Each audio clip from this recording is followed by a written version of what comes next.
In a quiet town in Ohio, there was a girl everyone knew, but not for the right reasons. We don't need to say her name. What's important is how she made people feel. At school, she was feared. She would mock classmates in the hallways, laugh at their deepest insecurities, and humiliate them in front of everyone. If someone started to cry, she'd just call them weak. If someone begged her to stop, she'd just smile. Teachers saw bits and pieces, but they never saw the full picture. And her friends? They cheered her on, because being cruel felt powerful. She truly believed that bullying made her strong. She believed emotions were something to be crushed, not felt. But life has a funny way of slowing people down. Years passed, and everything changed. It began with a deep, bone-weary exhaustion. Then came the frequent sicknesses. Bruises started appearing on her skin with no explanation. Eventually, one hospital visit turned into many. The diagnosis came quietly, but it landed like a thunderclap: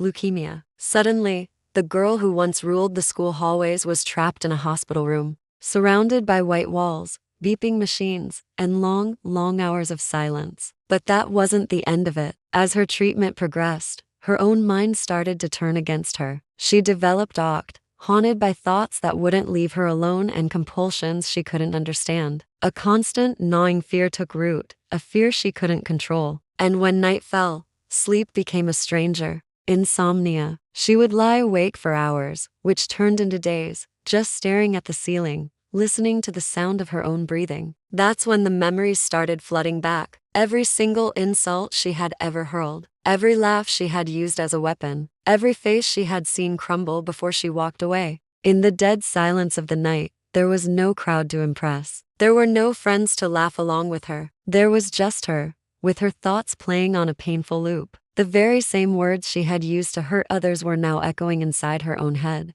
For the first time in her life, she felt small. She watched the nurses speak to her so gently. She saw the doctors show her incredible patience. Strangers treated her with a kindness she knew she had never earned. And it confused her deeply. One night, while the rest of the hospital was quiet and everyone slept, she finally broke down. Not because of the physical pain from the illness, but because she finally, truly understood the pain she had caused others. She realized something terrifying. You don't always pay for cruelty right away. Sometimes life waits. And when that lesson comes, it doesn't always come with a bang. Sometimes it comes quietly. She wished she could go back and apologize. She wished she could undo all the damage she had done. She wished she had learned earlier that real strength isn't loud and aggressive. Real strength is empathy. It's restraint. It's choosing to be kind when you have the power to be cruel. This story isn't about revenge or karma. It's about reflection. Because life doesn't always need to punish you publicly. Sometimes its most profound lessons are taught in private, when you're all alone. If you're listening to this and you've been hurting others, please stop. And if you're listening and you're someone who has been hurt, your pain mattered. It was real. Always choose kindness. Not because you're afraid of what might happen to you,